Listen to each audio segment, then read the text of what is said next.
Nepal is not either a unique case nor an aberration. Historically, agricultural civilization with well-settled population have been the easiest to colonize. It's important to understand that the Britishers were colonial, but the main motivation behind their colonial ambition was wealth and business. As the Britishers had their hands full with India and Burma. Speaking of South Asia, they had little time to think of Nepal. Not that they never had their eyes on Nepal. Britain was ruling 1/4 of the world and had everything to lose. Nepalese on the other hand didn't. So, despite being militarily inferior, Nepalese hold the British off. The Gurkhas are extremely ferocious fighters, a fact which must have deterred the Britishers. It would be wise to admit that the English, who had the strength and the best warfare technology, could have attacked and colonized the brave Gurkhas, but why didn't they do so? Here are 5 reasons about why Nepal was never colonized by the British. The Anglo-Gurkha War started in 1814 AD. The British Crown took direct control over its South Asian colonies only in 1847 AD. So, firstly, Nepal didn't go into a war with the British during the peak of their dominance. In fact, in 1814 AD the British were just trying to get a foothold in South Asia. The British had made constant efforts to persuade the Nepalese government to allow them their trade to the fabled Tibet through Nepal. Despite a series of delegations, the Nepalese Durbar refused to budge an inch. Nepal, at that time, was the largest exporter of wool, tea, Rakta chandan, timber, medicinal herbs and copper in whole of South Asia. Furthermore, all the navigable trans-Himalayan passages for trade between Tibet or China with South Asian nations lied within Nepalese territories only. This was a great source for East India Company, as their primary purpose in South Asia was to just extend their trade. Despite all this, Nepal was never the economic giant that some of the states in India were, but not because Nepal was poor. Compared to contemporary nations, Nepal wasn't. The Gurkha Empire at the time was expanding at a rapid rate and was seriously starting to threaten company's existence. The Gurkha army invaded Kumaon Kingdom and occupied it in 1790–91. Then the Gurkha army invaded Gaul Kingdom and occupied it in 1804. After defeating its king Pradyuman Shah, Bhimsen Thapa, the ruler of Nepal, started demanding tax from the Nawab of Oudh for the territories of Butwal and Swaraj. The British had to come to the rescue of their protectorate. The southern border of Nepal extended to Allahabad after absorption of Palpa Kingdom, including the Terai sector of Butwal taken by the King of Palpa from the King of Awadh on lease in 1801. In 1806, the Gurkha army absorbed all the small kingdoms like Sirmid State, Hindar and Bisahar lying across the Gaul and up to Satluj River. In this way, the Gurkhas occupied all the hilly regions such as Nainital, Amara and Dehradun without crossing the Satluj River. However, when the Gurkhas crossed the Satluj River, the Gurkhas' attack on Kangra and siege of Kangra fort west of Satluj River was repulsed by the Kangra king with help from Maharaja Ranjit Singh of Punjab in 1809. The Nepalese side won resounding victory over the British at the end of the first campaign, as the British had seriously underestimated the Gurkhas' military capabilities. After the first campaign, by mid-February, of the 4 British commanders the Nepalese army had faced till that time, Gillespie was dead, Marley had deserted, Wood was harassed into inactivity, and Martindale was practically incapacitated by overcautiousness. The British then actually committed more than, or about, 40,000 troops to fight against the Gurkhas, and that ultimately culminated into the Sugarloaf Treaty.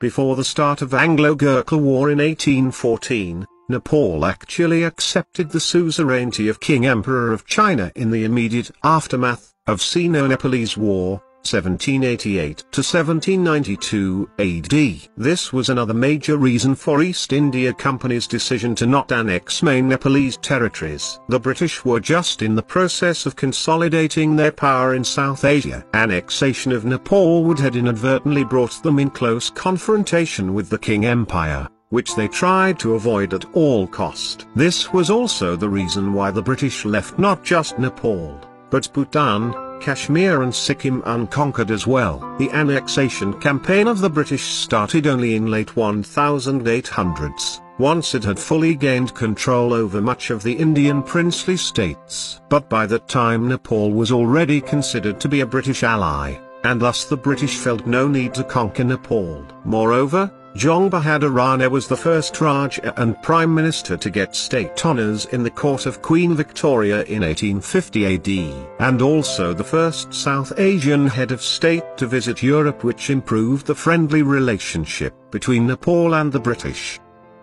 This is what most of southern Nepal looked like at the time of British occupation of India. Most of southern Nepal was covered by highly dense forest full of mosquitoes and many undiscovered wild animals. Anyone willing to venture into Nepal would have to pass through this forest, where they would almost surely get bitten by large number of mosquitoes carrying malaria and possibly dengue. Many Indian rulers also tried to invade Nepal but failed because of this huge forest which extended far south to Indian states. The small hilly area between the dense forest and high Himalayas was luring British, who were having difficulty with humid Indian environment. But the Brits had managed to secure other cool and hospitable places around Indian subcontinent. Now, occupation of Nepal would be for resources which the Brits needed in plenty.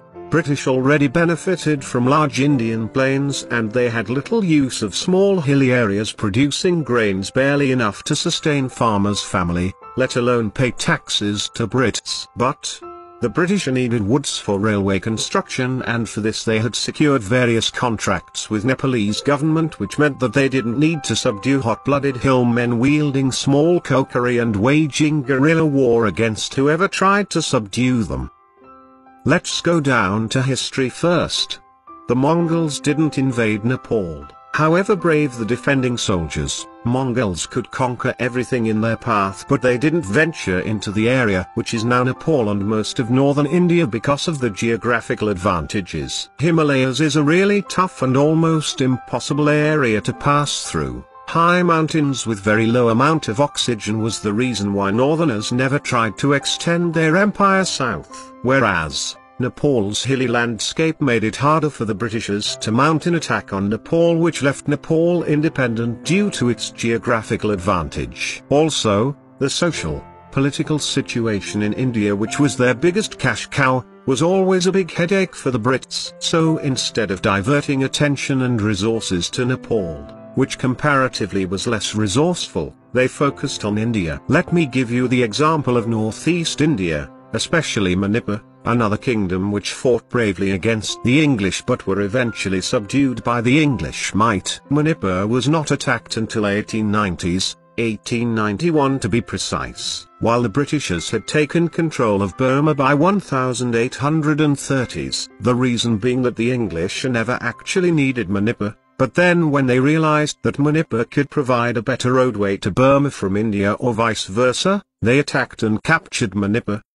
The British in reality lost more soldiers to illness than at the war. More than 100 years later, after the British had left India, Pandit Jawaharlal Nehru conceived the Non-Aligned Movement, 1961, in which he pledged that India wouldn't invade any country nor be invaded, as a result of which India didn't invade Nepal. However, later on, Indira Gandhi, India's third Prime Minister, daughter of Jawaharlal Nehru, invaded Sikkim. This feisty move sent a chill down King Mahendra's spine. He shuddered from the thought that eventually Nepal would be annexed by India as well, and as a result of which he started spreading anti-India sentiments in Nepal.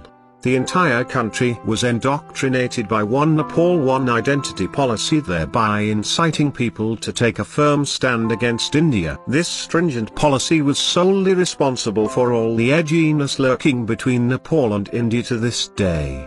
It is true that the Anglo-Nepal War that ended in the Sugarloaf Treaty was intended by the British to conquer the peoples of Nepal. Nepal's lack of exciting economic potential for them, they soon lost much interest. This is the main reason why Nepal never fell to the British. Certainly Nepal's valorous soldiers played a part in our independence, but theirs was a fringe contribution in comparison to these pragmatic inclinations of the British. Don't forget to watch my other videos and please subscribe and support, guys. Don't forget to click bell icon and stay updated. Peace.